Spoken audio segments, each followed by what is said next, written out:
Bueno, vamos a dar comienzo a la charla, ¿vale? Antes de nada, Arratsaldeon, Guztioi, buenas tardes a todos y todas y muchas gracias por venir. Tambarria, el motivo por el que realiza este tipo de actividades, de charlas, es porque, bueno, consideramos la sección de historia como algo muy importante para nosotros. En concreto, dentro de la sección de historia, la historia propia de nuestra tierra de Navarra, de Nafarroa, es muy importante porque los navarros y navarras tenemos un desconocimiento un poco general, ¿no?, acerca de nuestra historia, y bueno, para eso estamos aquí. ¿En qué va a consistir la temática? Conquista y desconquista. Vamos a ver básicamente cómo Navarra a lo largo de los siglos va perdiendo su territorialidad y por lo tanto su soberanía, y esta parte, digamos, la va a desglosar Eneco del Castillo mediante un trabajo muy exhaustivo que hace con imágenes, con mapas. Después, la segunda parte, tendremos a Tomás Urzenki, que va un poco a desglosarnos, pues, el título de nuestra charla, ¿no?, que sería Conquista y Desconquista. ¿Por qué hacemos esto? A veces se ha reducido mucho el tema de la conquista demasiado a una fecha, 1512. Sí, es una fecha simbólica, pero hay muchas más fechas simbólicas. Digamos que la pérdida de territorialidad, soberanía del territorio, para la redundancia, navarro, se produce durante siglos y siglos. No se produce en una guerra de 9 años, ni en una fecha concreta, ni en un siglo concreto. Bien, las partes de la charla, ¿en qué van a consistir? Una primera parte, donde Eneco del Castillo nos va a ilustrar mediante mapas, como he dicho antes, acerca de cómo se produce esta pérdida de territorio. Una segunda parte, donde Tomás Urzenki, pues, nos hablará de todo esto. Y una tercera parte, donde podréis debatir, preguntar, debatir, ¿vale? Y simplemente os voy a presentar a nuestros invitados de hoy. Tenemos Eneco del Castillo, por una parte, que bueno, él pertenece a la Asociación de Historia de Navarra, Xavier Mina, cuyo presidente es Tomás Urzenki. También a la Asociación Cultural, que trabaja todos nuestros símbolos, toda nuestra historia, Navarra Obrera. Y bueno, Tomás Urzenki va exponiendo sus mapas a lo largo y ancho de Navarra y ha colaborado con Tomás Urzenki no, Eneco del Castillo ha colaborado con historiadores tan importantes mediante sus mapas, como es Tomás, como Álvaro Adot, como Héctor Pescador o Iñaki Salguero, también para el Diario de Noticias. Y después tenemos a Tomás Urzenki, como digo, presidente de la Asociación Xavier Mina, por la cual están nuestros dos invitados hoy aquí. Fue presidente de Navarralde, es una agrupación de historiadores navarros. Es vicepresidente de Eusko Ikaskuntza. ¿Fuiste? Bueno, ponía... Ex. Vale, pues ex. Gracias por el matiz. Eusko Ikaskuntza, la Asociación de Estudios Vascos, ¿no? Abogado en ejercicio durante 39 años, tiene un doctorado en Historia del Derecho por la Universidad Pública Vasca y la Universidad Pública de Navarra. Tiene más o menos una decena de libros, ha colaborado en múltiples revistas, de foros. Bueno, tiene una trayectoria impecable y yo creo que hoy en día no podríamos contar con un historiador de más caché y de renombre que Tomás. Entonces, bueno, yo ya he hecho la presentación y como vosotros voy a disfrutar de la charla, me retiro y dejo la palabra a Eneco. Es que ricasco.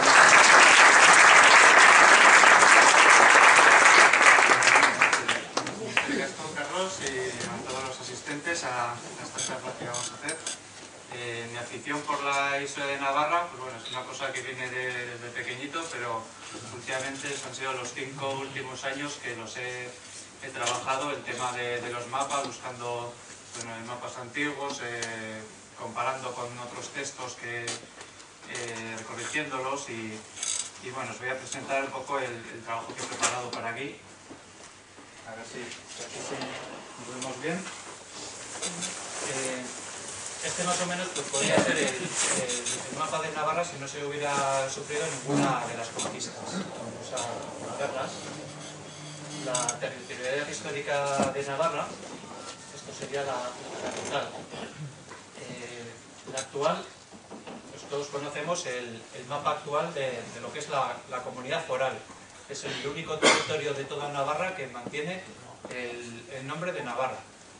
Todos conocemos también que en la parte norte del Pirineo existió la Baja Navarra. Hoy en día, políticamente, o lo que es de manera legal, no existe. Lo único que existe es el departamento de los Pirineos Atlánticos. Estos son el año 1841 es el año en que Navarra dejó de ser un reino. Pese a la conquista de 1512 sabemos que se mantuvieron instituciones. En este año se terminó prácticamente todo. Navarra pasó de ser reino a ser considerada como una provincia más. Y lo mismo pasó en el norte. El territorio de la Baja Navarra, no incluido el Bearne, en el año 1789, que es el de la Revolución Francesa, en ese momento dejó de tener los derechos históricos que conservaba para disolverse en el Estado francés. Tirando un poco el tiempo hacia atrás, vemos los territorios de ultrapuertos. Al mapa este de Navarra también le sale esta parte que es la Sonsierra, lo que fue el antiguo Principado de Viena, del que también formaba parte Corella. Este territorio pues en el siglo XV se perdió. Luego también Irún y Fuenterrabía han estado entrando y saliendo de Navarra continuamente. La última vez que formaron parte de Navarra fue en el año 1814. Prácticamente 200 años que nos separan. Más atrás en el tiempo, en el siglo XII, vemos como Navarra tenía otros territorios, como son Albreto, más conocido como la Brit, como hemos comentado, los territorios del Bearne, Vigorra, Lapurdi, Zuberoa, la Navarra Occidental, que son estos tres territorios de Vizcaya, Guipúzcoa y Álava, y al sur La Rioja. Y ya en el siglo XI, Navarra ocupaba toda esta territorialidad que le da desde Burdeos, todo el río Garona hasta Toulouse, el Valle de Arán, la parte norte de Aragón hasta Zaragoza, el norte de Soria, casi hasta Burgos y hasta la bahía de Santander. Estos son los límites históricos tanto de Navarra como de la antigua Vasconia.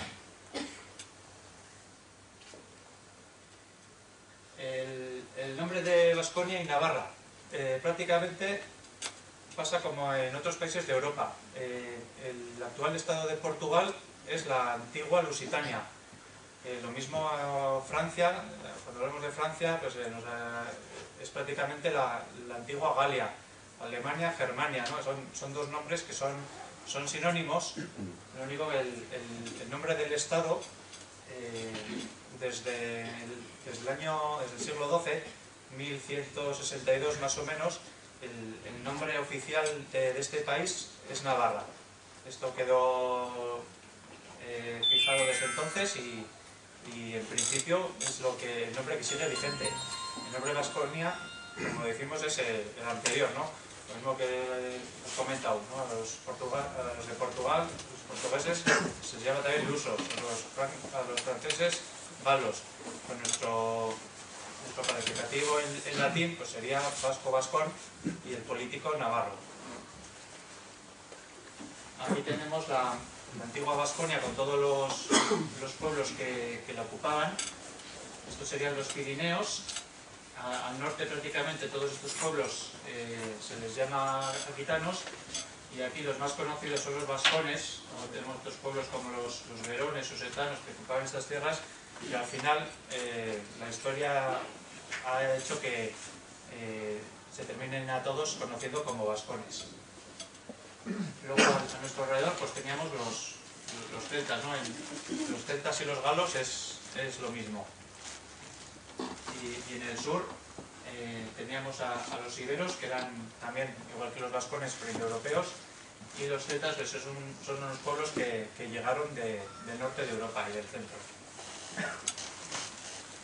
Ya bajo el Imperio Romano, el territorio vascón estaba dividido en dos provincias. La provincia del norte, que al principio se llamaba Aquitania, acabó llegando toda la Aquitania hasta aquí, hasta el río Loira. y a esta parte de la primigenia Aquitania, pues se independizó de Aquitania, bueno, le pidió al César que le separara del resto de los galos y consiguieron tener una provincia propia. No pasó lo mismo al sur del Pirineo, que estábamos en la provincia Tarraconensis con toda la actual Cataluña y parte de Castilla. Más adelante en el tiempo, ya siglo V, hasta el siglo VIII, ya tenemos las invasiones de los bárbaros al Imperio Romano. De todo el Imperio Romano que quedó ocupado por los bárbaros, la única parte del imperio que no consiguieron establecerse, pues fue Baskonia. Únicamente en la parte más al sur pudo haber un control que en todo caso fue efímero. Este tiempo hay una fecha importante, que fue la batalla de Roncesvalles o Reaga, en el año 778. Esto marca casi un antes y un después, esta derrota que los vascones ante Carlomagno, pues fue la batalla más sonada de toda la época. La única manera posible de haber derrotado a Carlomagno es disponer de un ejército tan puntero como el suyo, y las pruebas arqueológicas así han demostrado que el acero que tenían los vascones era igual de bueno que el mejor de Europa. Vamos a hacer un salto en el tiempo, desde el mapa anterior que hemos visto de Baskonia, desde que el reino de Navarra se establece hasta el reinado de Sancho el Mayor. Pasan 2 siglos que los navarros se ocupan de recuperar todo el territorio que era suyo, ¿no? Establecen un reino, el reino de Pamplona, con alianzas, con matrimonios y otro tipo de alianzas, pues llega hasta Burdeos y Arán, como hemos comentado, la antigua Baskonia. Incluso llegan a tener el condado de Castilla, ¿no? Que prácticamente pertenecía al rey de León. Aquí, en Corella, la llegada de los musulmanes estableció una frontera entre lo que es el norte y el sur de Navarra actual. El norte, pues, poco a poco se fue cristianizando, y lo que es el sur, al principio con los Banu Qasi, algunos historiadores comentan que eran visigodos y tal. Bueno, ningún visigodo hemos visto que se llamaba Cassius, ¿no? Es un nombre romano. La tradición romana ha hecho que los vascones siguieran con ellos, y eran los bárbaros los que querían acabar con esa tradición. Entonces, el hecho de que los Banu Qasi, sus nombres fueran navarros, ¿no? Como Fortún o musulmanes, entonces no se ve ahí con los visigodos que hayan tenido demasiada relación.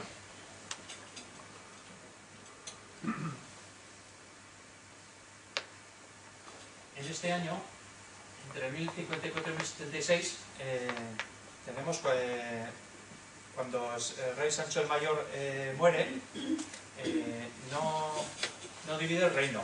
Lo único que hace es dividir la administración entre sus hijos. Cada hijo se ocupa de una parte del reino. Lo que pasa que Fernando, el que era teniente o conde en Castilla, se convierte en rey de León por haberse casado con una princesa leonesa, heredera al título. Entonces empieza una guerra con su hermano García. Al final tiene una batalla en Atapuerca, cerca de Burgos, y en el año 1054, entonces empieza en ese año lo que es la conquista, ¿no? Una erosión poco a poco. En 1054, 1076, llegan también a conquistar Vizcaya, Guipúzcoa, Álava y La Rioja, gracias a una serie de traiciones que se da también de parte de la nobleza. La conquista de Navarra, como comentaba, con el Alfonso el Batallador, todo este territorio que nos habían quitado, estas tierras fuga con Castilla, se vuelven a recuperar gracias al Tratado de Támara entre el rey Alfonso Batallador y el rey castellano. Esto más o menos es el periodo, en el año 1119, cuando Corella, junto con Tudela, mucha parte del reino de Zaragoza, pasan a defender de los musulmanes, a integrarse ya definitivamente en Navarra.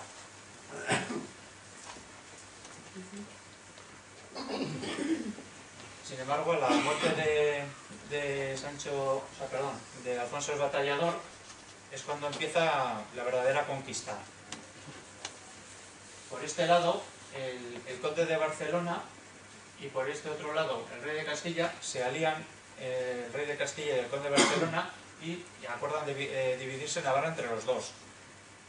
La consecuencia es que todo Aragón acaba perteneciendo al conde de Barcelona y la suma de esos dos territorios terminará formando la corona de Aragón.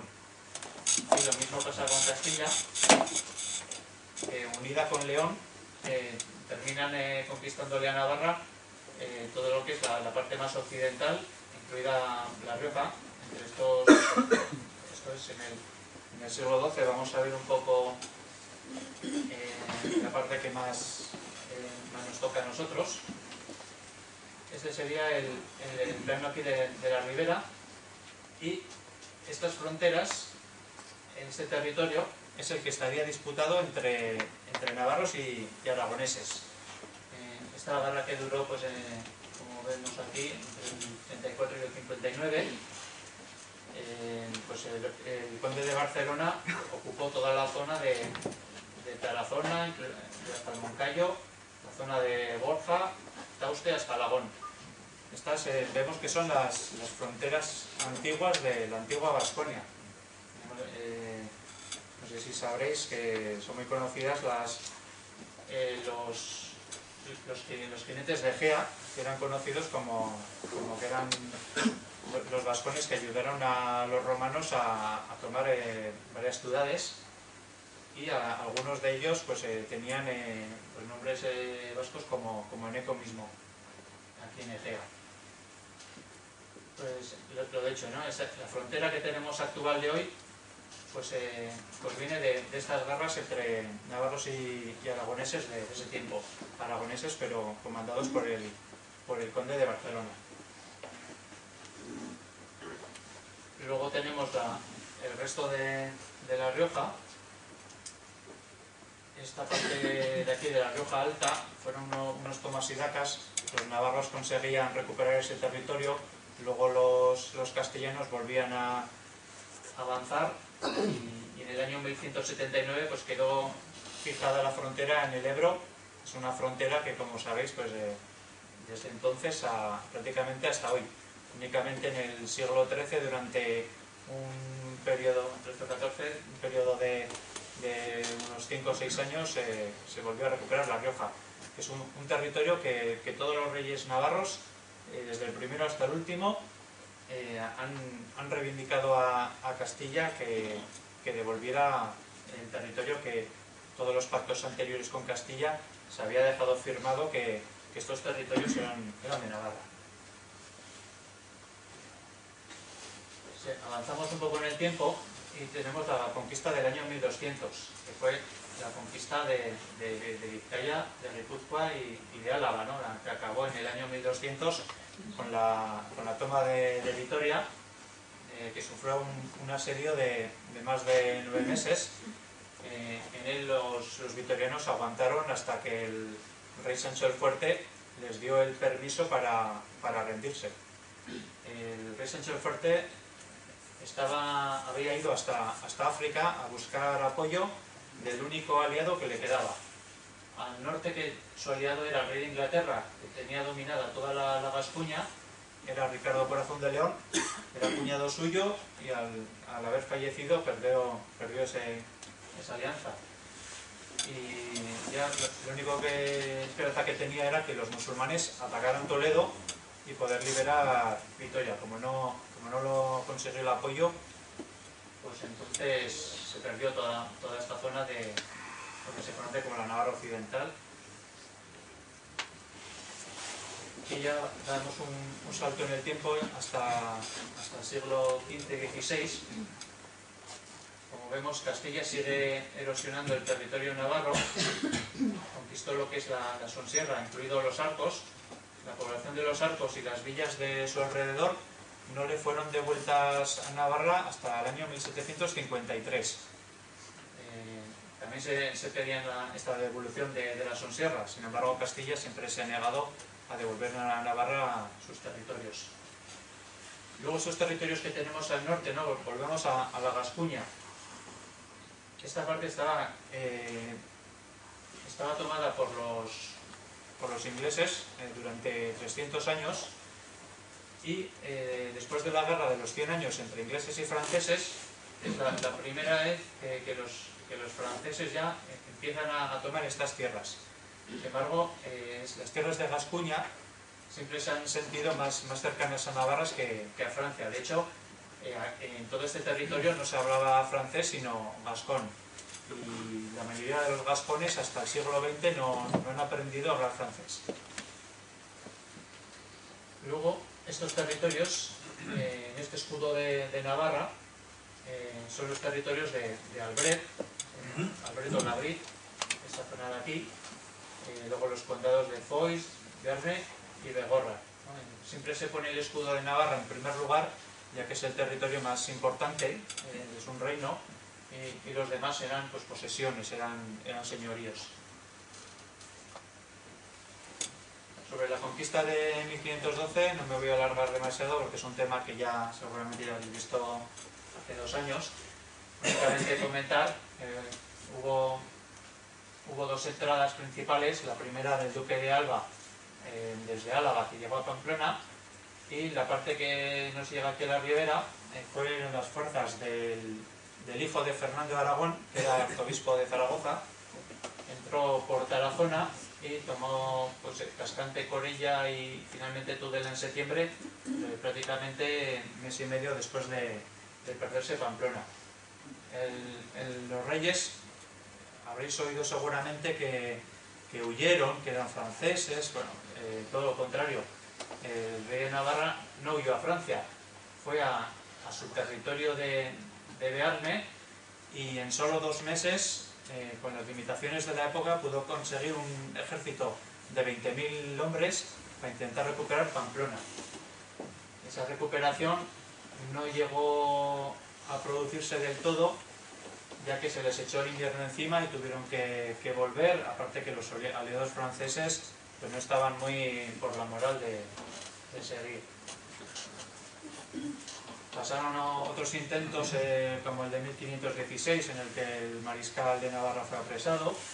El más importante fue el de 1521, que sí que se consiguió recuperar prácticamente toda Navarra, y después de un encontronazo con el ejército castellano en Noain, una feroz batalla que se cuenta en las crónicas, que murieron más de 5.000 navarros y gascones, ya se perdió la esperanza de recuperar Navarra por las armas.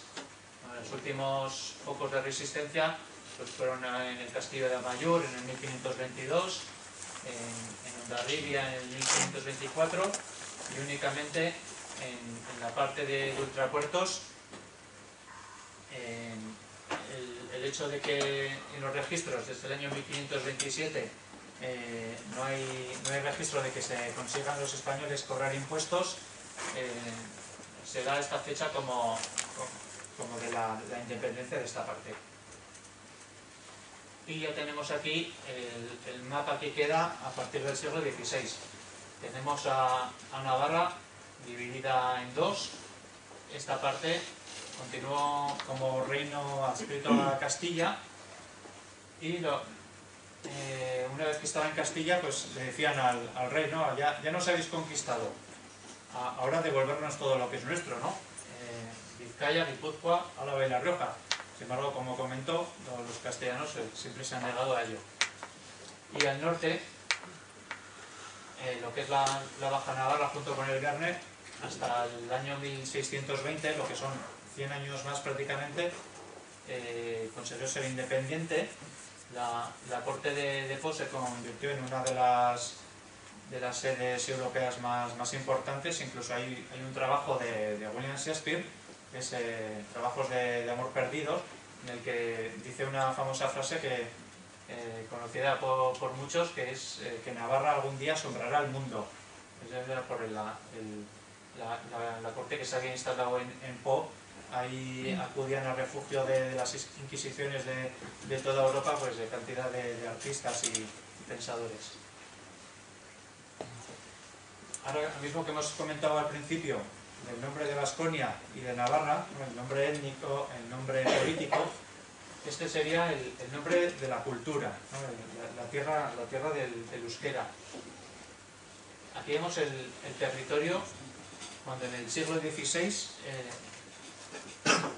el territorio en el que se hablaba euskera absolutamente toda la población.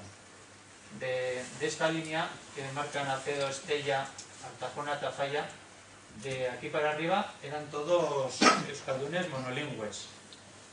Y de esta línea hacia el sur eran bilingües.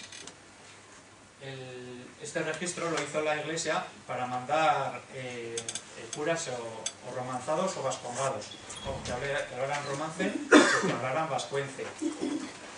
Entonces, en las poblaciones en donde hubiera vascoparlantes conocían el romance o aunque lo llamemos ahora castellano, en esas se colocaron curas romanzados. Entonces empezó aquí a perderse el euskera con mayor intensidad. Sin embargo, estos territorios históricamente han sido mayores. Si nos vamos atrás en el tiempo, el mapa de Baskonia que hemos comentado al principio lo volvemos a tener con el mapa del euskera. El euskera se perdió en la zona de Gascuña hacia el siglo VIII. Aquí tenemos el Valle de Araña, Andorra, se perdió hacia el siglo X. Todavía se conserva en la toponimia. En Huesca hay documentos que las autoridades de Huesca prohíben hablar el euskera en el mercado de Huesca. Estamos hablando del siglo XIV. En La Rioja también hay documentos en el siglo XIII que los ciudadanos del Valle de Ojacastro le piden al rey de Castilla que mande procuradores vascongados para poder entenderse con los habitantes. Y ya la última parte del mapa que hemos visto antes, esta sería la línea del 1587, la erosión hasta 1778 fue un poco menor. El periodo que cruza las garras carlistas es el periodo donde más erosión al euskera ha habido, más pérdida. Y ya, si ponemos un mapa más actual, estos serían las zonas donde más predomina el euskera, ¿no? Las zonas con más intensidad serían el 80% euskaldunes, estas con un poco menos de intensidad, lo que es el entorno de Bilbao, la zona de Eibar, Tolosa, también aquí en ultrapuertos, entre el 50 y el 80%. Y la zona más tenue, el norte de Álava, ya la Sacana, la Ulzama, Aezcua, andaría sobre el 20-40%. De aquí hacia el sur, pues ya bajaríamos la proporción, menos del 20%. Y ya para terminar, pues vamos a hacer unas puntualizaciones sobre el escudo de Navarra. Aquí tenemos el escudo que conoceréis porque está en la Catedral de Tudela. Este escudo es anterior a Sancho el Fuerte, por lo tanto la teoría de las navas de Tolosa queda un poco en entredicho. Sancho el Fuerte utilizó para sí lo que es el águila negra o arranovecha, que también se dice, fue un símbolo personal, es el único rey que lo utilizó, era un sello personal. Lo que es la bandera siempre ha sido este escudo. Luego, otros reyes han tenido escudos personales uniendo las armas de Navarra con armas familiares, como pueden ser los hebreus, o este escudo que está en el castillo de Po, en el Bearne, en el que en primer lugar hemos comentado primero Navarra y luego el resto de territorios. Aquí tenemos el escudo que tenemos aquí en las banderas que utilizamos. Hemos hecho sobre el escudo que aparece en este libro de armería, en el que aparecen todos los escudos nobiliarios de Navarra. Esto sería la evolución de los escudos después de la conquista. Aquí tenemos los españoles, vemos cómo utilizan armas de Castilla, de Aragón, pero no vemos la de Navarra por ningún sitio. ¿Esto por qué? Porque eran los franceses los que se atribuían la legalidad de ser el rey de Navarra, porque eran descendientes de Luis XIII, era descendiente de reyes navarros. Y este escudo, que es el que ha manejado España hasta prácticamente mediados del siglo XIX, utiliza el escudo real de Castilla, y el actual de hoy que todos conocemos han añadido los palos de Aragón y el de Navarra, una vez que ya en Francia pues ha dejado de ser un reino. Una evolución del escudo de Navarra después de la conquista. Vemos que lo que antes eran unas barras pomeladas empiezan a dibujarse como cadenas. Se intentó encontrar una explicación de cuál podía ser el origen y se les ocurrió que podía ser la batalla de las Navas de Tolosa, pero como hemos comentado, las pruebas han remitido que ya era anterior. En la República cambian la corona, una corona mural. En el franquismo ponen la laureada de San Fernando, y el que es oficial hoy es el franquista sin la laureada. Y ya para terminar, pues bueno, volvemos a poner este mapa, que era pues la territorialidad total, con las fechas, pues la toma de Gascuña por los franceses, la pérdida de La Rioja y Vizcaya ante Castilla en el siglo XII, Aragón también ante Cataluña, y finalmente Navarra pues en los años de 1512 y la parte norte en 1620. Muchas gracias.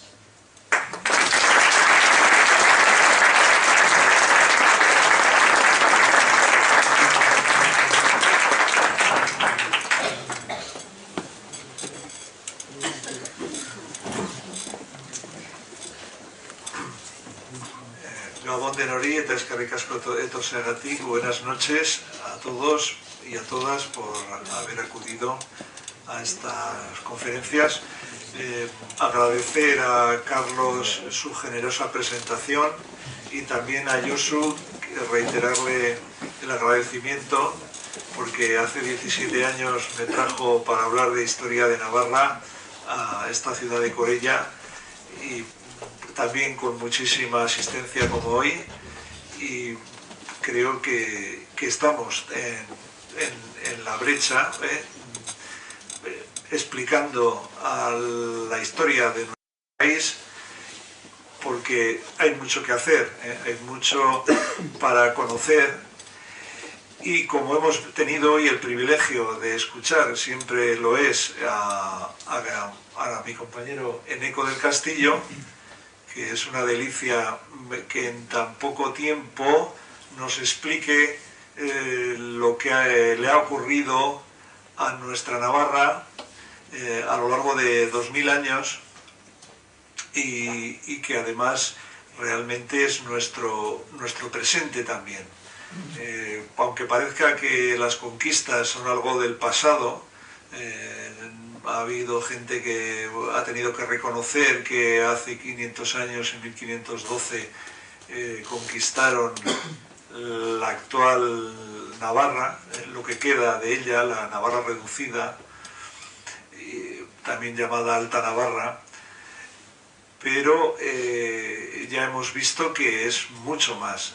Navarra es mucho más, es una sociedad muchísimo mayor, una sociedad civil que se ha ido haciendo durante los siglos, hemos visto durante casi 20 siglos, una sociedad civil muy diferente a las otras de los países que le rodean, una sociedad que se caracteriza, además de por sus lenguas propias, fundamentalmente el euskera, pero también el romance navarro-aragonés, que era una lengua importante, hasta que pues ya en los últimos 200 años fue fundamentalmente asimilada o barrida por el castellano español. Pero lo importante es saber si esas conquistas continúan. Las conquistas continúan. Bueno, ya se ha visto también en la exposición de Eneco que hasta muy reciente ha habido cambios importantes. En 1789 se sustituyen o se anulan los fueros, todo el sistema jurídico en la Navarra, en la Alta Navarra, o mejor dicho, en la Navarra norpirenaica, y luego en 1841 lo que quedaba del Estado navarro con sus instituciones, el poder legislativo, ejecutivo, judicial y hasta las fronteras, fronteras que estaban aquí al sur de Corella con Castilla, fronteras españolas que en 1841, o sea, hace poco tiempo, poco más de siglo y medio, se trasladaron a los Pirineos. Y hasta entonces habíamos tenido un sistema jurídico completo, con el poder legislativo, ejecutivo y judicial, o sea, todas las instituciones de un Estado, con su moneda, su política económica, y pues una plenitud estatal. ¿Qué ocurre? Que hoy en día podemos afirmar con toda seriedad que somos una sociedad conquistada. Ha habido quizás una fijación también muy importante en decir que somos una nación, que somos un pueblo, siguiendo el mimetismo de países tan jacobinos como España y Francia, con un nacionalismo muy exagerado, que quieren tener solo una lengua, imponerla a los demás, tratar que las naciones dominadas, como en el caso de Francia, pierdan su lengua. Ya lo ha expuesto antes Eneco con respecto al gascón, a nuestros hermanos vascones de la Vasconia continental, y también el Estado español, pues en los últimos 200 años ha hecho un esfuerzo tremendo precisamente para barrer las lenguas de las naciones que hay en la península que están dominadas. En nuestro caso los efectos han sido evidentes, pero lo curioso es que también hay una realidad de una sociedad civil, que es lo que no se suele tener en cuenta. O sea, una sociedad que, aunque haya perdido la lengua, tiene una diferencia, tiene una realidad jurídica, unos derechos civiles y políticos propios que los tiene subordinados. Hay una sociedad dominante, que es la sociedad conquistadora, y una sociedad dominada que tiene subordinados sus derechos. Una plasmación escrita es el Código Civil, el derecho civil navarro, que es un código de leyes para las relaciones entre las personas, tanto familiares como entre los vecinos o las relaciones mercantiles. Este Código Civil es una manifestación clara de que es una sociedad diferente. O sea, por eso códigos civiles pues tiene, bueno, Cataluña, tiene también Aragón, tiene Navarra y poco más. Algo tiene Galicia, pero claro, eso demuestra que hay una sociedad civil. Algo que hoy en día es, me atrevería a decir, determinante. Ya no se insiste tanto en los factores pues étnicos o raciales para definir una nación, y además curiosamente es lo que hacen España y Francia. Y entonces los nacionalismos defensivos que ha habido posteriormente han querido también emularles, ser como un eco o actuar casi de papagayos de lo que decían, ¿no? Nosotros, si ellos dicen que eran una nación, nosotros también somos una nación, tenemos una lengua, somos diferentes. sí, somos diferentes, porque somos una sociedad diferente, pero una sociedad diferente conquistada, que eso es lo que se suele olvidar y se encargan los conquistadores de ocultar. O sea, ellos te ocultan, cuando no tienen más remedio, reconocen que ellos fueron los conquistadores, pero luego tratan de que se olvide que somos conquistados, que continuamos conquistados, que ha habido una conquista permanente por medio de diferentes utilidades, ¿no? Puede ser desde evidentemente la militar, con la construcción de fortalezas inmensas como la Pamplona. Pamplona es una de las ciudades de Europa y del mundo más amurallada y con una ciudadela más gigantesca, y no es, como nos han querido decir, para luchar contra los franceses, es contra los navarros. La ciudadela está hecha contra la ciudad de Pamplona. Lo mismo que pasó con la ciudad de Barcelona cuando le construyeron la ciudadela dentro de la ciudad, destruyendo el 20% de las casas. En Pamplona también tuvieron que destruir muchas para construir la gran ciudadela. Entonces, el tema, ¿qué ocurre? Pues que también en la educación, Navarra no podía tener universidades propias, ni colegios propios o públicos, sino que había que tener lo que permitía la corona española y su iglesia. Llegaron a sustituir a la iglesia navarra. O sea, es un tema importante, porque los conquistadores no solamente entraban a dominar con su ejército y ocupaban el territorio, sino un arma importante de dominación y de conquista es la iglesia. Hasta 1520 el cardenal en Pamplona, la suma autoridad, era nada menos que Amaneo de Labrit, y bueno, ya tanto Fernando el Católico como luego Carlos I intentan quitarlo. En cuanto muere, ya imponen obispos castellanos. Desde entonces, desde 1520 hasta hoy, los obispos son castellanos, y todas las jerarquías, también de los monasterios, son por lo menos de obediencia castellana. Para eso tienen un cuidado exquisito. En 1524 Carlos I firma un tratado con el Vaticano. Entonces estaba el Maximiliano, un papa que precisamente era amigo del emperador y del rey de Castilla, y consigue que el patronazgo de la Iglesia navarra pase a los reyes de España, y desde entonces el privilegio de nombramiento de las máximas jerarquías eclesiásticas es un privilegio del Estado español.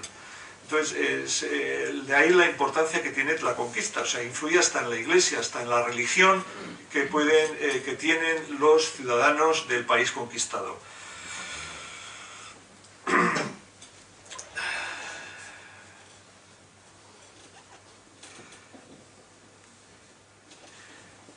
Los mapas que nos ha enseñado el amigo Eneco, en realidad son los mapas correctos, los mapas que demuestran nuestra sociedad, el ámbito de nuestra sociedad civil, y también el territorio donde había la jurisdicción de su derecho, donde se aplicaba el derecho de esa sociedad y el control de su estado propio. Pero hemos visto cómo a lo largo, claro, de 2000 años, pues ha habido movimientos. Pero hay que tener en cuenta que eso en todos los países de Europa. O sea, y lo importante es que este país pues es de los más antiguos de Europa, y no hay muchísimos ahora. La mayor parte de los estados europeos no tienen una antigüedad tan grande como el nuestro. Esa historia de país soberano y de sociedad civil viva.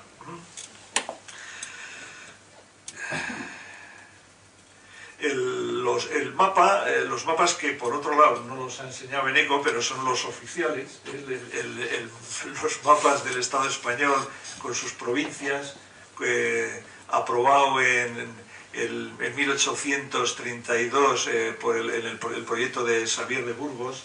Entonces hacen una división en provincias, 52 provincias, luego las 17 comunidades autónomas. Eso realmente para nosotros son las celdas de nuestra cárcel.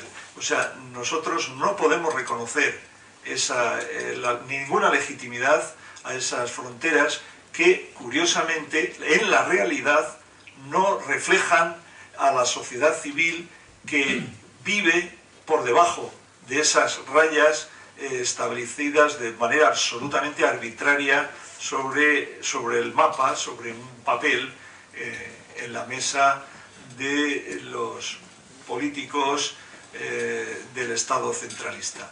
Entonces, esa realidad es mucho más viva. Cuando conquistaron, como nos ha explicado Eneco, los habitantes de estos territorios de la Navarra occidental se llamaban navarros. Eran navarros, aparece en la documentación en el año 1200, la gente de Gasteiz, de Álava, de Vizcaya, de Guipúzcoa, eran navarros, pero les obligaron a cambiar el nombre y de navarros no pasaron a llamarse vascos, no, pasaron a llamarse castellanos durante muchísimos siglos. Hay que tener en cuenta que el nombre de vascos se generaliza de forma muy tardía y fundamentalmente a mitades del siglo XIX y es además en Iparralde cuando el tema de los vascos y tal está muy relacionado precisamente con las campañas de promoción turística de la costa vasca. O sea, el nacionalismo vasco cogió le Pays Basque y muchas de esas formas absolutamente estereotipadas como un argumento de publicidad.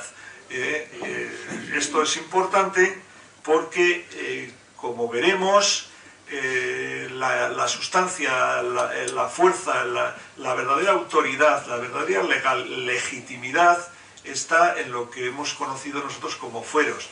Los fueros nos los han baqueteado tanto que ya no los reconocemos nosotros tampoco, pero realmente los fueros son la legalidad y la legitimidad de este país. O sea, las instituciones, el derecho civil y el derecho político, el derecho administrativo y todos las ramas del derecho estaban también en el derecho foral, y esos serían los buenos fueros, en el sentido de que son los fueros que respetan esos principios pues de igualdad, de participación. En su origen está la asamblea de vecinos, el bazarre, que realmente influye como lo mismo que la libertad civil en todas las instituciones, tanto del derecho civil como el derecho público. Esos son los fueros. Tenemos un momento culmen y reciente, relativamente reciente, por el que se levantó el monumento a los fueros que está en el Paseo de Sarasate en Pamplona, y que realmente es el monumento a la libertad o el monumento a la independencia de los navarros. Pasamos delante y no nos damos cuenta. Bueno, yo tuve la suerte de nacer al lado y para mí desde muy pequeño el monumento era algo fuera de lo normal, o sea, era algo muy importante. Y ese monumento dice cosas tremendas. Dice que lo erigieron para demostrar la unidad de todos los navarros en la defensa de sus libertades. Libertades más importantes o más dignas de amor que la propia vida. Bueno, esto no lo dice ni el monumento de la libertad en Nueva York. O sea, es de una fuerza tremenda. Un catedrático de filosofía nacido en Ávila, pero que vive en Madrid, me decía hace un año en Madrid, pero estuve viendo en Pamplona, ¿y cómo no tiró Franco ese monumento? Pero ¿cómo se ha podido salvar? Bueno, o sea, le chocó que después de haber leído las placas que hay en bronce, que recogen esas manifestaciones en euskera y de afirmación de los derechos, de la defensa de esos derechos.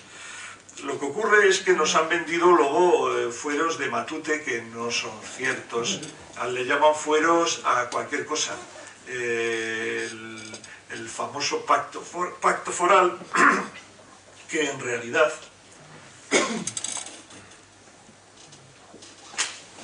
es un engaño o un fraude, porque el pacto exige una relación de igualdad, de equidad entre las partes. Entonces no puede haber un pacto si una de las partes es conquistadora y no deja de ser conquistadora, continúa siendo conquistadora conscientemente, y la otra parte va de conquistada. Entonces difícilmente se puede hacer un pacto. De hecho, desde 1841, en el que se desmanteló y se suplantó todas las instituciones navarras, con la clarísima oposición de las Cortes de Navarra, que se pudieron reunir por última vez en 1829 y se opusieron rotundamente a que se quitaran los fueros y precisamente también a que se trasladara la frontera al Pirineo. Pero no les hicieron caso. O sea, la primera demostración de que no hubo pacto. Si el máximo órgano legislativo y el que tiene las competencias para hacer tratados internacionales es las Cortes de Navarra, y los tratados siempre eran aprobados y negociados por los representantes de las Cortes, sin embargo un acto de tanta trascendencia como era la desaparición del Estado navarro y su sustitución por una provincia española, pues las Cortes no les dejaron intervenir porque se hubieran opuesto. Entonces lo que hicieron es no convocarlas e impedir que se reunieran. Y claro, esto trajo que a continuación pues hubiera una continua limitación, iban royendo lo que quedaba, las pocas atribuciones forales que quedaron, y en 1893 se dicta un proyecto de ley, el del ministro Gamazo, por el que se pretende limitar muchísimo más todavía las atribuciones fiscales. O sea, se le quitaba a Navarra el derecho que tenía a cobrar los impuestos y entregar un canon, un cupo a Madrid. Hubiera sido el fin de alguna manera de esa soberanía residual que le quedaba a Navarra. Entonces el pueblo navarro se echó a la calle. O sea, es una manifestación impresionante de unidad, de todo tipo, todas las clases sociales, hombres, mujeres, niños, campesinos, obreros, profesionales. Todo el mundo se movilizó de tal manera que en Madrid tuvieron que echar marcha atrás. Pero bueno, eso es quizás un reflejo de la capacidad cívica, porque realmente por primera vez las cosas no se resolvieron, menos mal, a cañonazos o a tiros, como siempre había ocurrido y ha seguido ocurriendo, sino por las movilizaciones. Se hicieron manifestaciones en todos los pueblos, en las ciudades de Navarra, y bueno, se recogieron firmas, hubo acuerdos de los pueblos, bueno, una capacidad de movilización enorme, ¿no? Y bueno, el Estado pues se preocupó muchísimo. Ya consiguieron que el nuncio de Roma, empujado por España, pidiera al obispo de Pamplona y a los curas que se sometieran a las legítimas autoridades españolas y que eso no estaba bien, el sublevarse. Y bueno, esta no es la única vez que esta Iglesia española en Navarra hiciera ese papel tan poco evangélico y tan poco religioso. Bueno, vamos a ver. estábamos con el tema de las fronteras. Hay ejemplos numerosos cómo las fronteras que nos han impuesto no se cumplen. Por un lado el Ebro es una frontera, la margen derecha y la margen izquierda. ¿Por qué en Corella termina Navarra y luego subes por la margen derecha y hasta Belorado, que era Navarra, y ahora no lo es? Pero hay alguna diferencia entre la sociedad civil de la margen derecha con la de la margen izquierda. ¿Por qué San Vicente de la Sonsierra, como he explicado antes en Eco, en la Sonsierra, que hasta el siglo XV era Navarra y tenían asiento en Cortes, los de San Vicente y los de La Guardia? Sin embargo, San Vicente de la Sonsierra, curiosamente, hoy no es ni tan siquiera Álava, es provincia o Comunidad Autónoma de La Rioja, aunque el escudo del Ayuntamiento de San Vicente sea un hermoso escudo de Navarra. Por eso vemos cómo Nájera, lo que ya lo he explicado antes también en Eco, ¿no? es el mausoleo de muchos reyes de Navarra, y allí ves el escudo de Navarra por todo el Santa María la Real. En el siglo XVI se enterraban toda la nobleza vascongada porque querían estar allí pues un poco en el Escorial de los navarros. Allí eso demuestra que socialmente el prestigio de una nobleza que estaba ya beneficiándose como Garibay de las mieles del imperio español, pero sin embargo querían afirmarse como parte de una sociedad, aunque conquistada, pero a la que pertenecían, a esa sociedad civil. Otro caso curioso también y demostración de que las fronteras son absolutamente artificiales e impuestas son los faceros. Hay un sinnúmero de faceros entre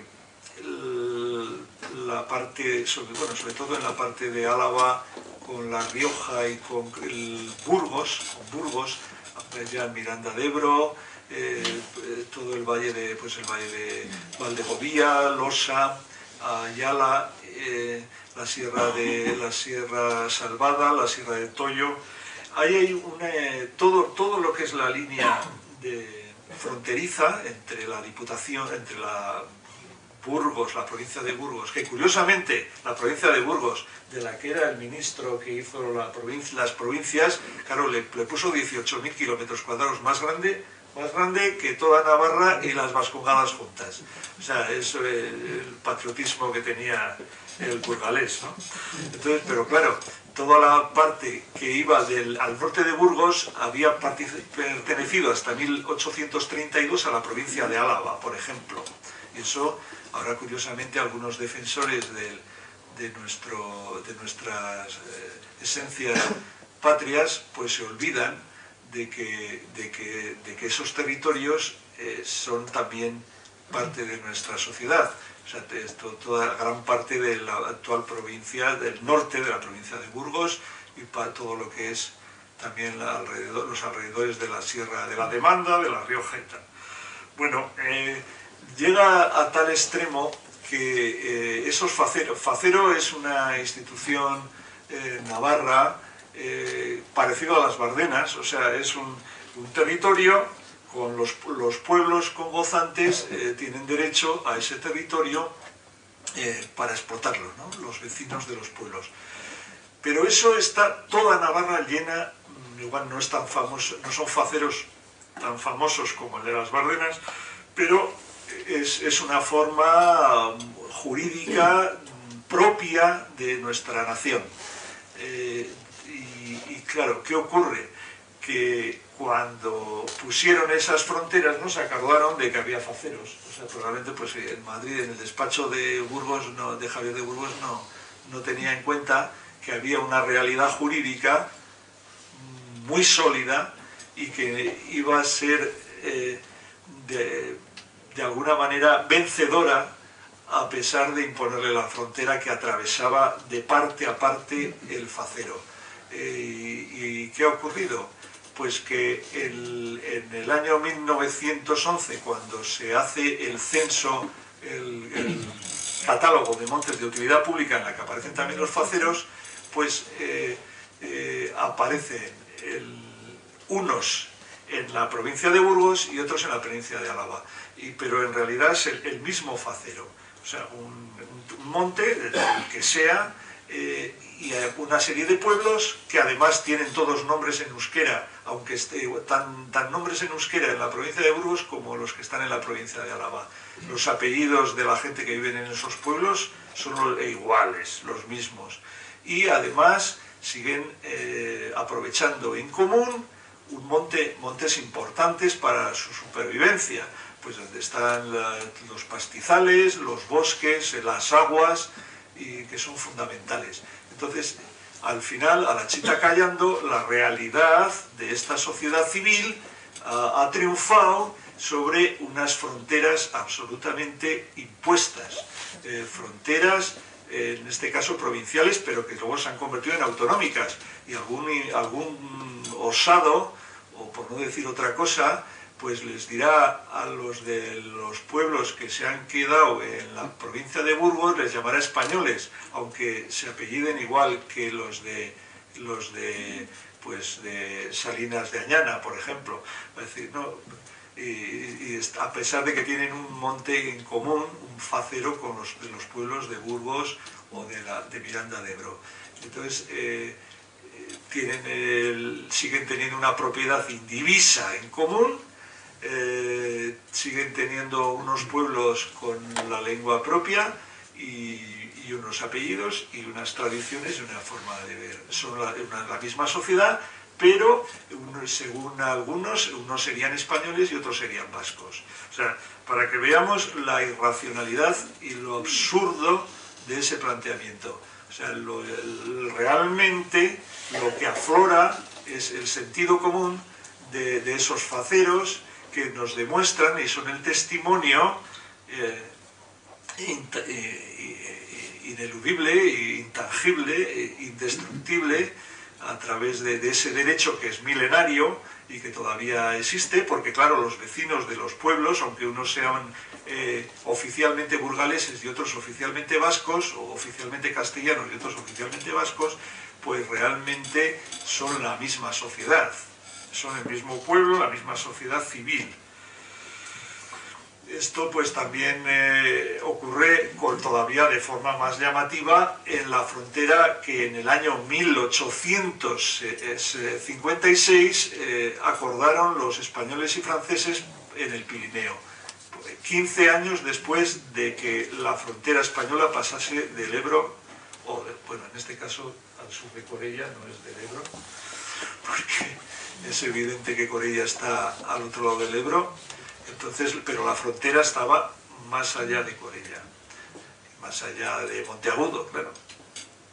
Entonces, esa frontera está superpuesta a una cadena seguida de faceros, que va desde Hendaya hasta la Mesa de los Tres Reyes. Entonces, todos esos montes, algunos tremendos, el monte de Alduides, Irati, etc., hay muchos en Roncal también, en la zona de Lácora, en Larra, son montes con aprovechamiento de roncaleses y suberotanas o de roncaleses y baretoneses. Pero claro, esto es anterior a que se hicieran las conquistas y anterior a que llegasen las fronteras españolas o francesas ahí. Entonces, pero es curioso cómo se impone la realidad jurídica y social de un pueblo que está ahí, una sociedad que está ahí y que tiene más fuerza que la imposición y que la ficción, que el atrevimiento pues tiránico de esos estados jacobinos.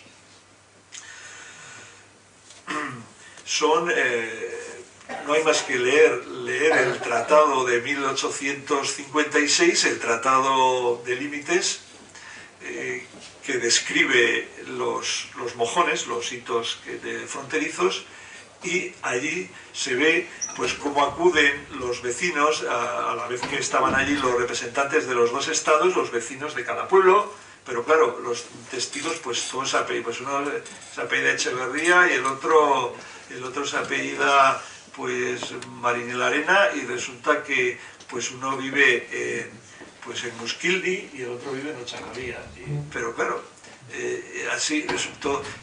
Los topónimos, pues ¿cómo le llaman ustedes? Había algunas veces que el topónimo donde está el mojón, pues le llamaban los de los dos sitios de la misma manera o no. O sea, es curioso cómo aparece una lengua, los tratados redactados en francés y español, pero sí tuvieron el detalle de que los 200 topónimos que aparecen en el tratado estén perfectamente escritos en euskera. Bien, bueno.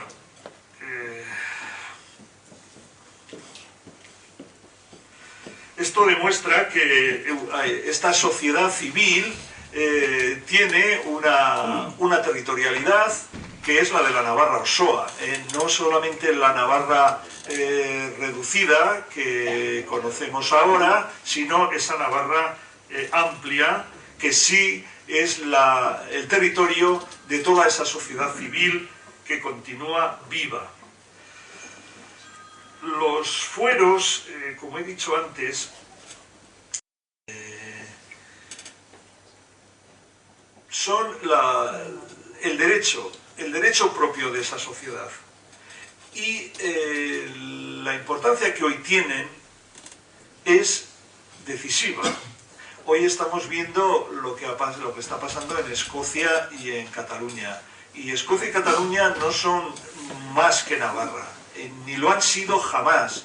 O sea, Navarra ha sido un estado independiente y con sus instituciones vivas hasta el siglo XIX, independiente hasta 1620, que es cuando conquistan la Navarra norpirenaica a los franceses, y con las instituciones estatales vigentes funcionando hasta 1841. Entonces, ¿qué pasa? Que las instituciones, esa alma de ese pueblo, todavía perduran en una medida importante. Y como decía Mahatma Gandhi, la independencia interna es indispensable y previa a la independencia externa. O sea, un pueblo, en este caso se estaba refiriendo a la India, no puede pretender la independencia externa, que reconozcan las demás naciones del mundo su independencia, si previamente ellos, los indios o la nación que quiere recuperar su libertad, su soberanía, no se considera independiente, no se hace libre internamente. Entonces, los navarros tenemos un alma de libertad, y esa alma de libertad evidentemente son los fueros. Pero claro, los fueros de la libertad, no los fueros del engaño, del pacto o del expolio, del ficticio pacto foral, que realmente pues no lo es, sino que es absolutamente antiforal. Y ya para terminar, bueno, decir que Navarra sí que es el Estado propio, que es algo indispensable, es el sujeto real de cualquier decisión, y que el derecho, lo que se suele llamar el derecho a decidir, en un caso como el de Navarra, va íntimamente relacionado con el derecho a la desconquista. ¿Por qué? Pues porque lo hemos visto, ¿no?, en la exposición que ha hecho Neco y lo que he querido hacer yo.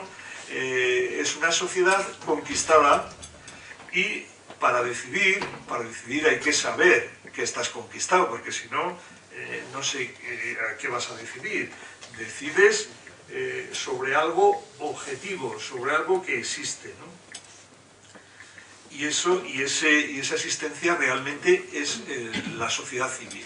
O sea, el sujeto, en nuestro caso, es la sociedad civil navarra, con sus instituciones, con su derecho civil, derechos civiles y políticos.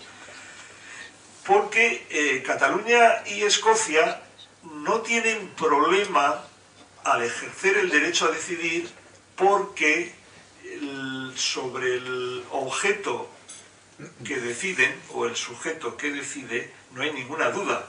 Los escoceses, cuando en el año 1707 pasan al control inglés, al Parlamento de Westminster, su capacidad legislativa y ejecutiva, no pierden el reconocimiento ni el nombre. O sea, se siguieron llamando escoceses y prácticamente el territorio pues quedó incólume. El territorio escocés aún bajo dominio británico, controlado por Inglaterra, claro.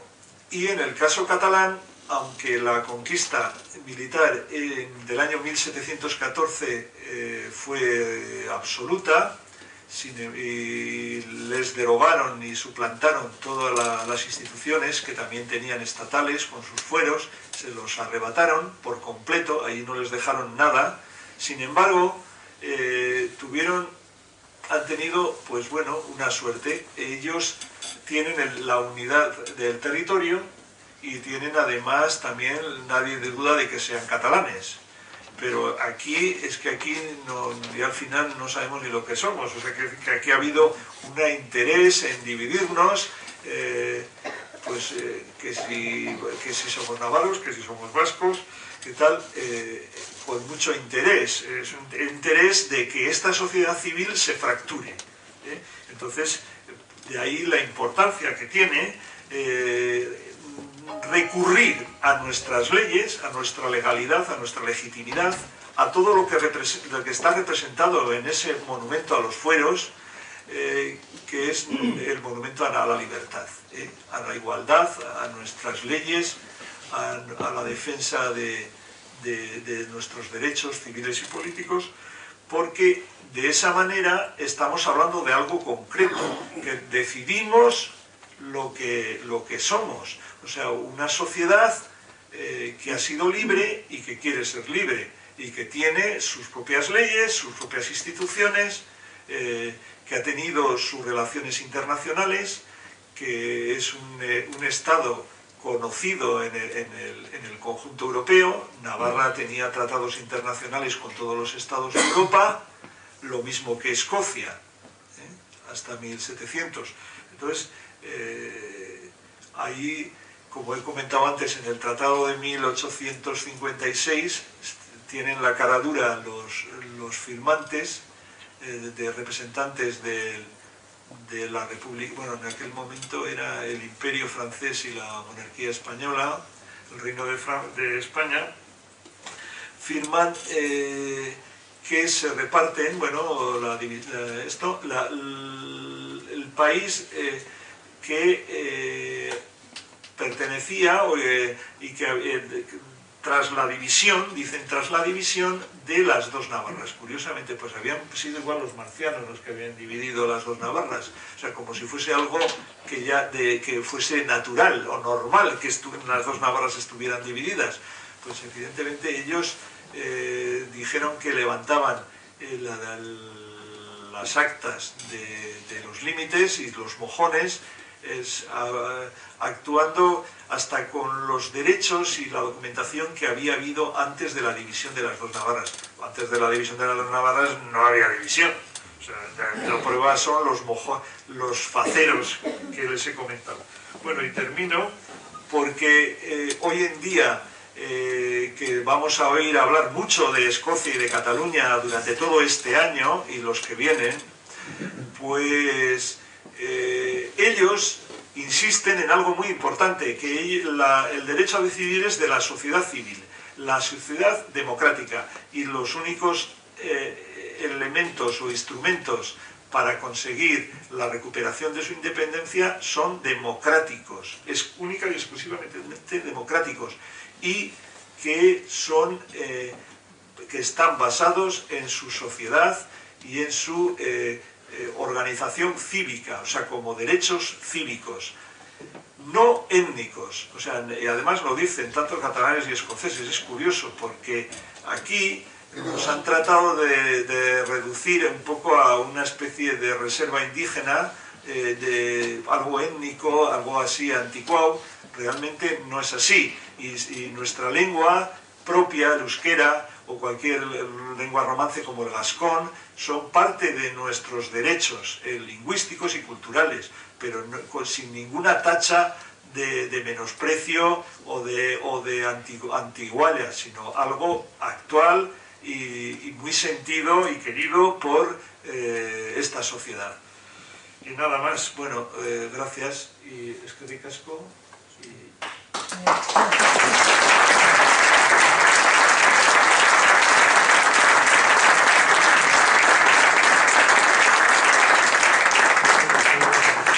Antes de pasar a las preguntas, comentar que van a poner ahora ahí unos libros y queréis echarle una ojeada y comprar alguno, y nada, ahora es vuestro turno. Quien quiera preguntar, hablar o opinar, que levante la mano.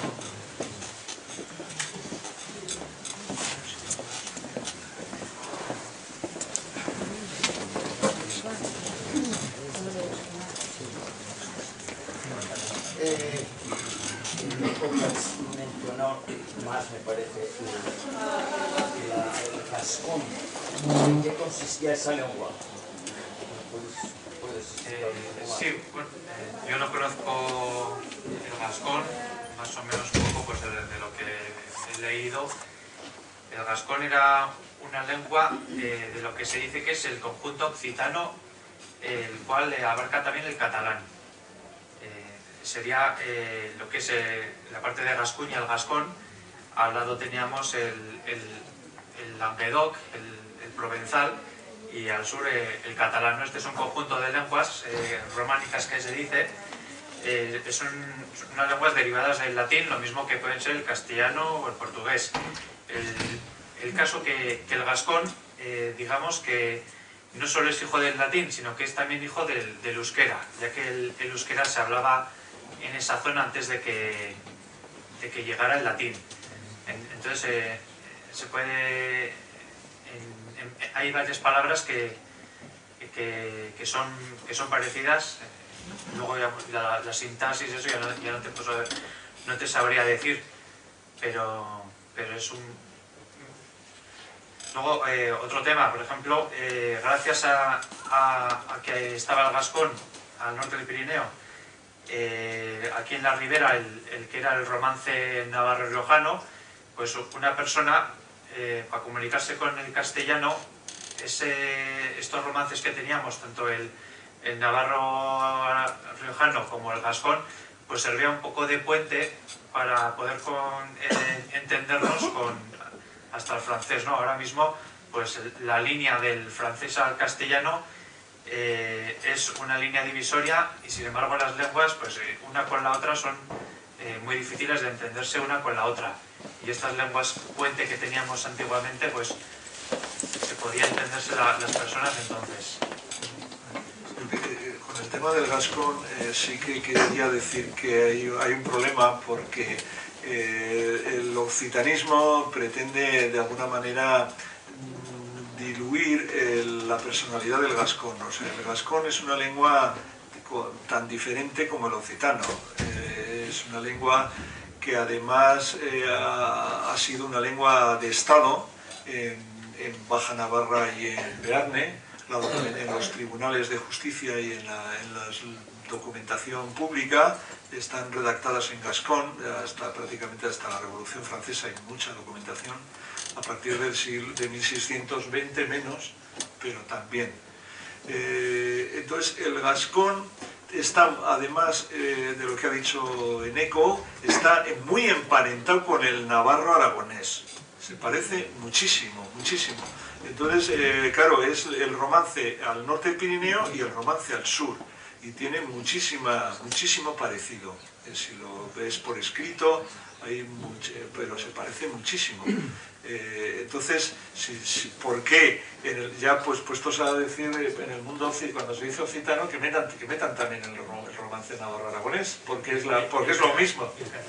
El catalán y hasta el castellano podían meter, porque claro, no, en realidad son lenguas romances con tanta personalidad, las unas como las otras, o sea, muy diferenciadas, bueno, tienen sus semejanzas, pero tienen también mucha personalidad propia en el lenguaje, o sea, en las palabras, en el vocabulario y en otros elementos gramaticales. Algunos patois, Bueno, claro, sí, el centralismo francés, pues que hay que tener en cuenta que cuando la Revolución Francesa una proporción altísima no sabían francés. En 1789, pues una proporción, no me acuerdo ahora si era el 80%, o dos tercios de los habitantes del hexágono, de la monarquía francesa y luego república, no sabían francés pues a principios del siglo XIX.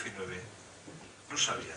O sea, hablaban bretón, occitano, gascón, catalán, euskera, flamenco, normando, pero italiano, corso, o sea, pero no entonces ahora todavía están en lío, ¿no? El Estado español, el Estado francés me parece que es el último que aprobó el otro día la adhesión de Francia a la ley europea de las lenguas minorizadas. Curiosamente se han resistido muchísimo. Entonces, por eso que el gascón es una lengua y muy relacionada, como ha dicho Neco, con nosotros, porque la lengua coincide con la zona en la que se hablaba euskera hasta el siglo XI, en toda esa zona, en toda Vasconia que se sigue llamando Vasconia hasta el siglo XVI, porque a Gascuña también le llamaban en la documentación, más que Gascuña se seguía llamando Vasconia, toda la Vasconia norte. Sí, yo quería preguntar por qué hay ese oscurantismo entre 1800 y 1600, o sea, y 1841, cuando se precipitó prácticamente todo lo que nos queda hasta ahora, ¿no? Por ejemplo, el tema de los carlistas, que fueron los que les devolvieron a las 10 provincias vascas los pueblos, siendo castellanos. Quiero decir que, a ver, todo lo que habéis explicado está muy bien, a mí me ha gustado mucho, pero ese tiempo, no le oigo hablar a nadie de ese tiempo, cuando se precipitó pues, la Constitución de 1512. Todos esos, Fernando VII cuando terminó y luego, pues, ¿cómo te diría yo? Pues el tema de los carlistas, porque los carlistas al final, según tengo yo leído, pues fueron los propios generales los que dividieron las provincias, aunque Navarra estaba siempre presente como Navarra y luego las 3 provincias vascas. Porque al final fueron ellos los que, ¿cómo diríamos?, hicieron fuerza, no las instituciones, fueron los generales los que hicieron fuerza para que esos 4, en este caso Navarra y las 3 provincias vascas, sean lo que son, si no eso hubiera sido absorbido. Pero ese tiempo no lo voy a explicar a nadie, porque me gustaría, porque es un tiempo bastante negro en la historia de España y de toda esa parte que estáis hablando vosotros. Bueno, el siglo XIX sí que es una época importante porque lo que ocurre allí influye en la realidad de hoy. Claro, Influye directamente. Lo que ocurre es que, como usted bien dice, hay poco conocimiento porque, para empezar, las guerras carlistas son guerras civiles también aquí, o sea, aquí había liberales y carlistas, y había liberales, el Baztán prácticamente eran todos liberales, el Roncal la inmensa mayoría liberales, Aezcua eran liberales, en Pamplona la mayoría eran liberales, y en algunos pueblos de la Ribera también. O sea, no se puede decir que toda Navarra fuese carlista. O sea, había muchos carlistas, había más carlistas que liberales, pero si no hubiera habido ese enfrentamiento civil, que una verdadera desgracia, una tragedia para Navarra, el ejército no hubiera podido pasar el Ebro. O sea, y esto hay documentos clarísimos, o sea, sin el sostén, o sea, había unidades liberales móviles, lo mismo que carlistas, que de alguna manera se hacían la guerra continuamente, y cuando los carlistas querían entrar en Baztán tenían que entrar en son de guerra o en el Roncal, o sea que no es tampoco como nos lo han contado. Luego, curiosamente, cuando el abrazo de Vergara, pues el general Maroto y el general Espartero eran dos generales de carrera del ejército español. Los dos habían estado luchando en América contra los independentistas americanos, luchando defendiendo el imperio español. Se les llamaba por eso, cuando volvieron a España derrotados, se les llamaba ayacuchos a todos los generales que se repatriaron en barcos ingleses, muchos de ellos. Era un apelativo muy despectivo, ¿no?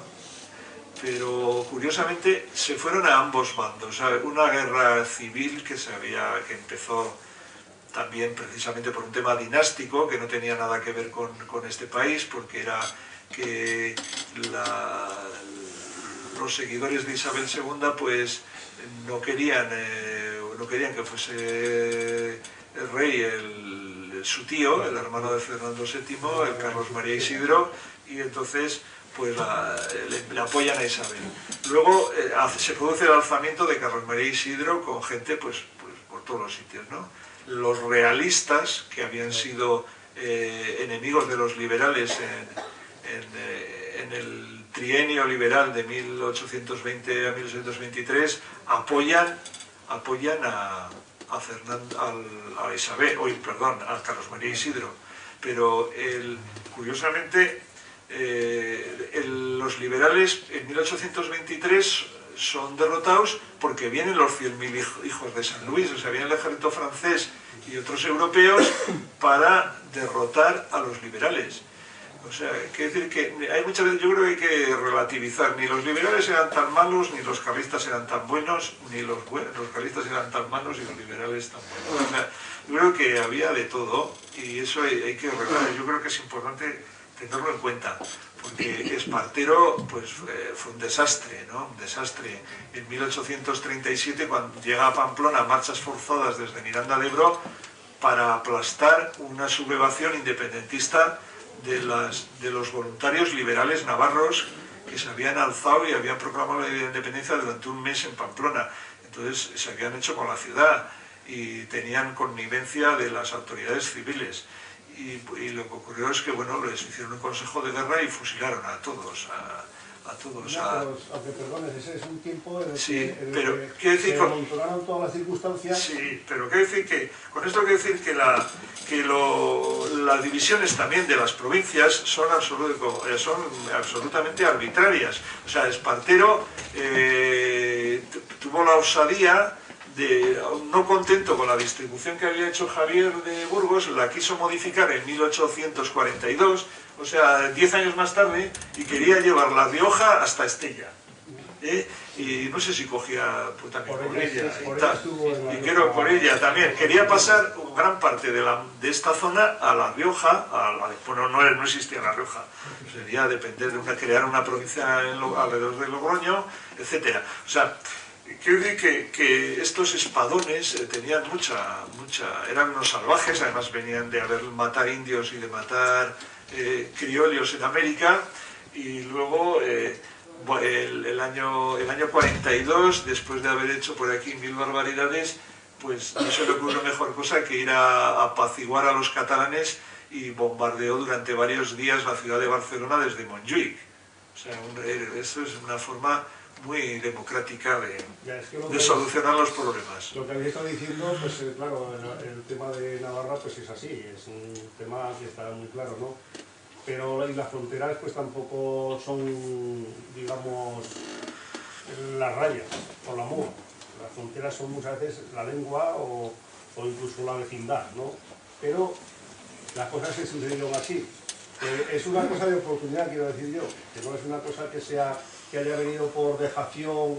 Bueno, sí, ha sido por dejación de las autoridades muchas veces, pero no se habla de que en 1812, pues con la Constitución empezaron a venir todas las cosas ya, porque con la Constitución, digamos, que ya quería quitar los pueblos de Navarra, la Constitución de 1812, de hecho la quitó prácticamente. Y sin embargo luego pues digamos que la respetaron como digamos es ahora mismo, y hasta 1849, que es la ley paccionada, pues bueno, la han respetado todos, pero siempre quitándole cosas, que es lo que usted ha dicho antes siempre, que siempre hemos estado digamos, haciendo el trato, pero como vencidos, y eso es lo que no nos ha ido bien, con una palabra.